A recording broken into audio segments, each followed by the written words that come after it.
Tina Marie Lopez, born here and raised in Edinburg, Texas. Still living here. Early on, first grade, second grade, I started liking my teachers, crushes on my teachers. And fifth grade, I finally started kissing girls, and I liked it. And sixth grade, I got with my girlfriend. We were together 5 years. I was 17 at the time. June 25th, I want to say it was 1980. And I started dating this girl from here, from Edinburg. And when the family found out, they kidnapped me, they beat me, they tied me up, cut me up.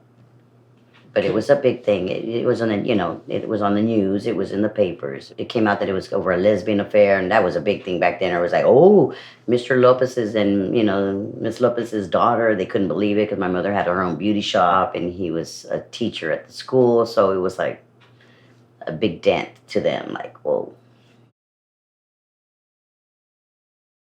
First gay bar I went to was Bumpers, and then PBD's.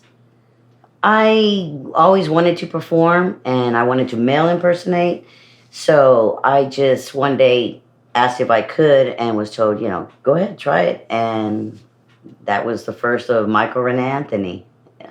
I loved watching Toya perform. I wanted to be just like Toya. Get the crowd riled up like Toya did. Toya always had them on their feet, She always got good tips. She loved everybody, and everybody loved Toya.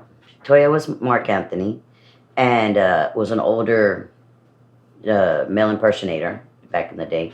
And when I started coming out, he kind of helped me pick the name. And my son, Toya, was very, very persistent to get me to do shows.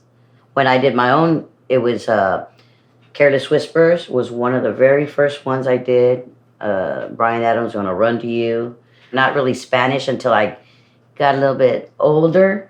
Then I started doing like Vicente Fernandez, Jose Jose, Juan Gabriel. Ijana was a girl that I met at Bumpers. She was doing shows, and she would do Madonna. She would do Boy George, female entertainers. And I wanted to do a male, so we started doing duets when we started dating. She would cut her hair and dress, just make all her outfits, everything homemade.